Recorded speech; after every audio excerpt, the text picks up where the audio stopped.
Halo Sobat Ngomin, apa kabar? Sorry agak malam karena today is very hectic day. Alright, langsung saja tanpa banyak basa-basi. Kita bahas transfer karena ini memang lagi bergejolaknya transfer. Namanya juga musim sudah lar kan. Nah, tapi seperti biasa namanya ini baru-baru aku nggak tahu Calcio Mercato udah dibuka resmi apa belum ya. Kalau nggak salah kemarin ada yang bilang baru dibuka tanggal 5 atau gimana. Anyway, nggak usah dipikirin itu. Pertama kita bahas Serie A dikit lah. Nah, Tonali kayaknya ini sudah walaupun belum ada hitam di atas putih ini sudah imminent atau sudah tidak bisa dihindari lagi.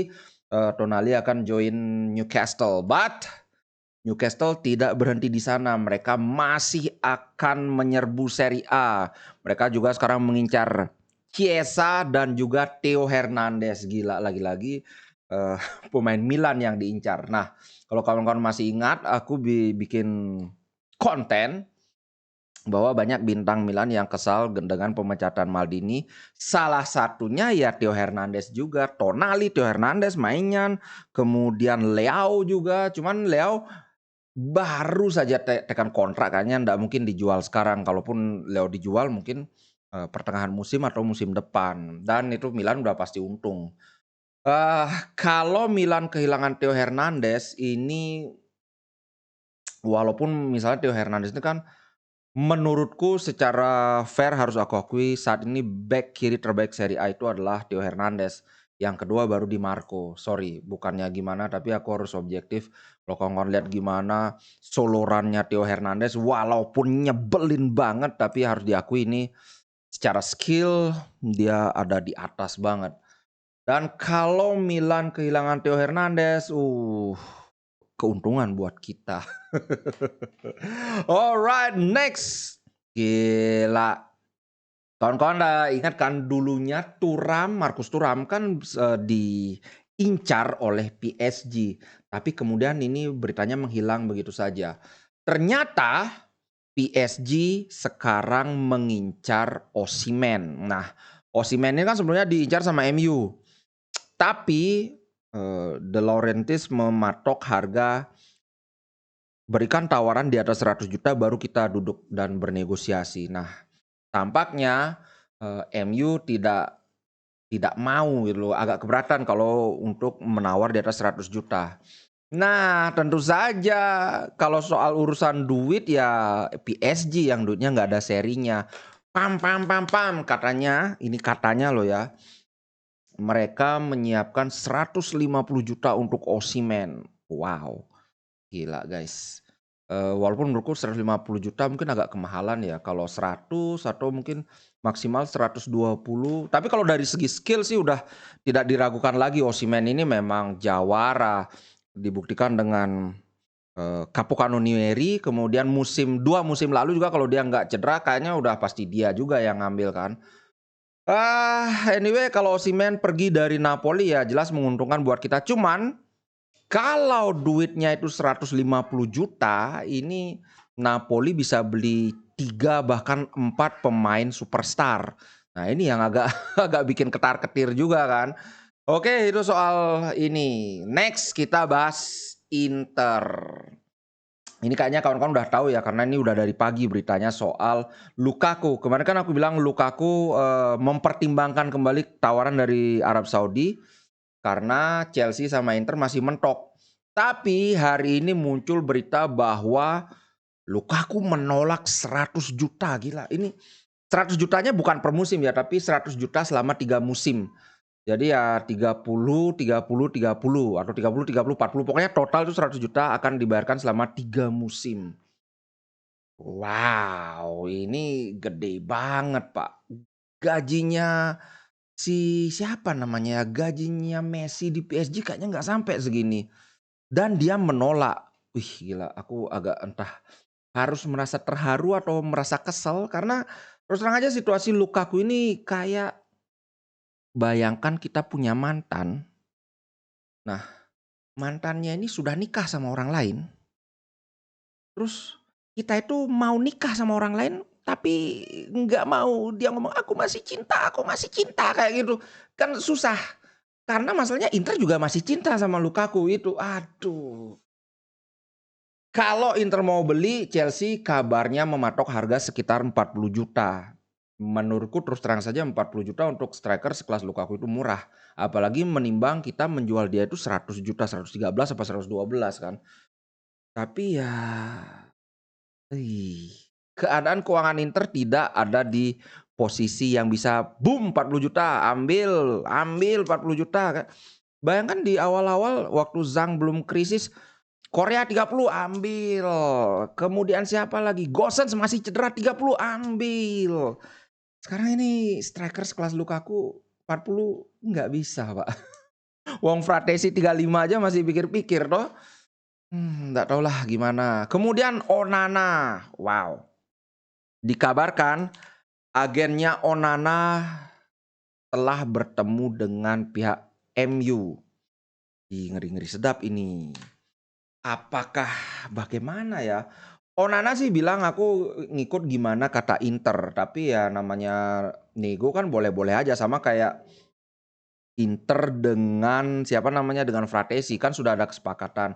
Kemudian Inter dengan Jan Bisek juga kan sudah ada kesepakatan, udah tinggal ditebus saja walaupun oh ya, mungkin ada yang belum tahu sekarang sini agennya Jan Bisek mulai bermain karena Inter sudah siap nebus, sudah siap bayar release clause-nya, gaji udah oke 0,8 juta.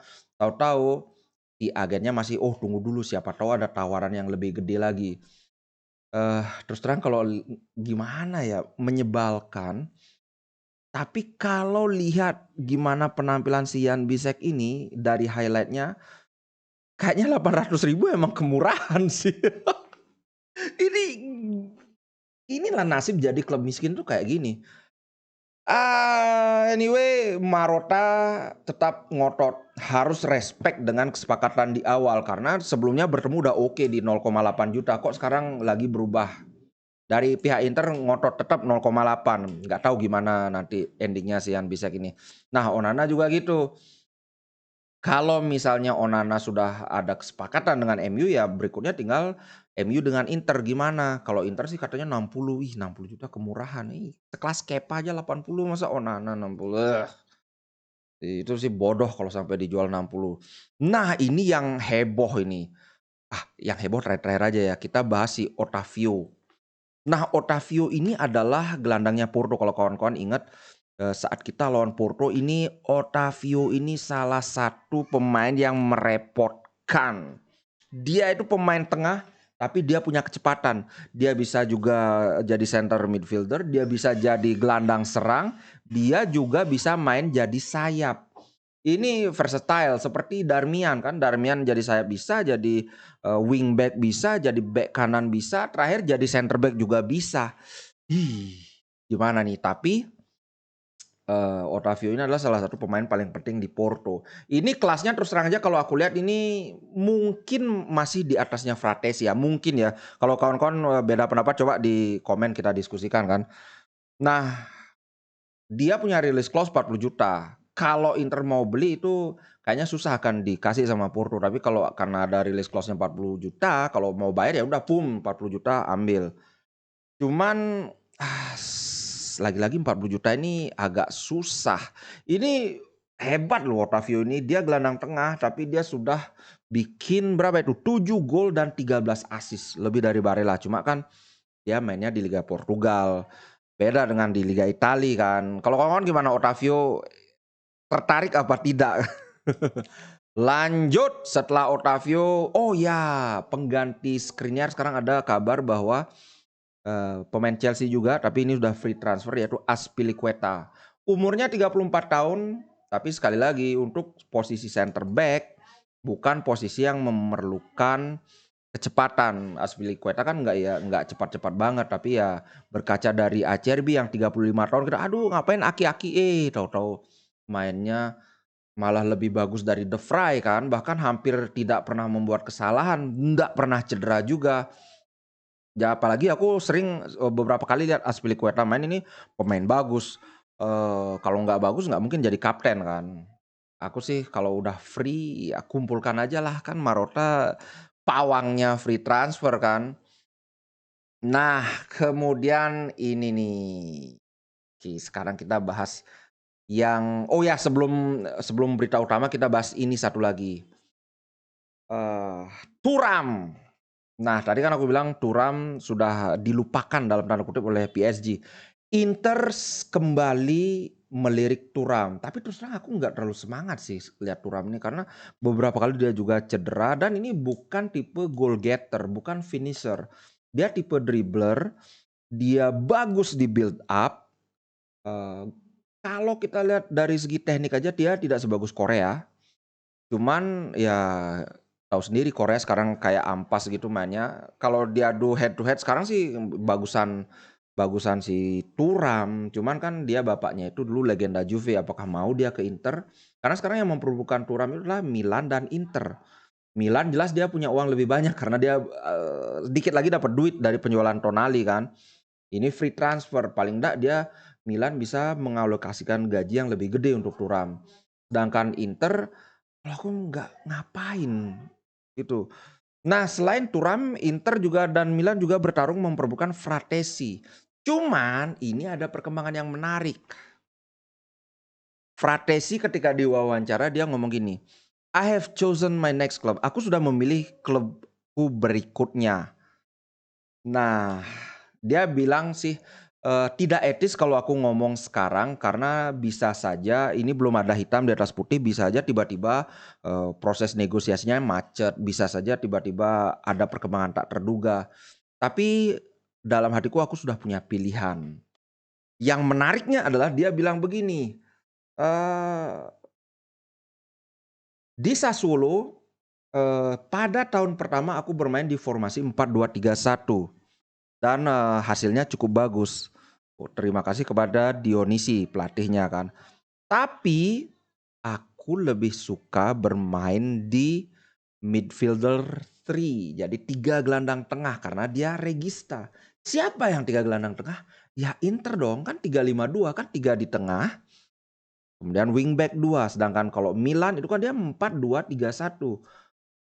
Apakah ini tanda-tanda? Kalau aku sih ya udah sapu aja, jangan sampai kayak Bremer. Bremer kan dulu juga sudah menentukan pilihan bahwa dia mau ke Inter, tapi ya gimana, Sassuolo akhirnya kok Sassuolo, Torino akhirnya ngejual ke Juve, Juve membelinya 40 juta padahal Inter waktu itu masih nego 30-30, 25-30, akhirnya disapu 40 juta. Kemudian gaji yang diberikan Juve juga hampir 2 kali lipat yang ditawarkan Inter, ya udah nggak bisa lagi bersaing. Nah, jangan sampai sekarang lagi kejadian kayak gitu. Apalagi Milan, dia kalau sudah Tonali udah pergi, dia akan benar-benar mati-matian cari gelandang pengganti yang bagus. Sedangkan Tonali sekarang kan di Italia itu jarang dapat tempat di tim inti kan. Justru Fratesi yang dapat 2 pertandingan terakhir di Italia itu mainnya bagus dan dipakai terus. Bahkan pertandingan terakhir kalau Barella itu cuma jadi pemain pengganti, menit 85 baru main. Nah, kalau mereka jual Tonali 70 kemudian ambil Fratesi 35 ini sudah lebih murah dan kemungkinan Fratesi lebih impact-nya lebih besar lagi dibandingkan Tonali. Dan kalau dia ke Milan jelas Milan akan jadi lebih kuat kan. Kan ini kan kita rugi juga. Kalau menurutku ya udah deh, udah nggak dapat SMS, ya udah amankan dulu Fratesi. Nanti kalau misalnya ada perkembangan lain baru kita oke, ambil lagi SMS, kalau nggak dapat ya udah. Gitu sih menurutku kalau menurut kawan-kawan gimana? Apalagi dia sudah sinyalnya kuat. Bahkan dia sampai ngomong gini, bermain dengan Barella, "Oh bisa saja, aku kan bisa main di kiri, bahkan kalau aku main di kiri aku bisa mengancam gawang dengan tembakanku dengan kaki favoritku," dia bilang gitu. Kayaknya dia kaki kanan deh ya, aku lupa Fratesi ini. Anyway kalau dari sebelah kiri memang lebih enak nembak pakai kaki kanan kan. Fratesi ambil, menurutku ya udah deh daripada kita SMS, apalagi SMS juga katanya udah mulai kesel dengan Inter yang maju mundur cantik nggak jelas gitu. Ya udahlah mending Fratesi. Oke guys, itu dulu untuk konten kali ini, sampai jumpa besok. Ciao.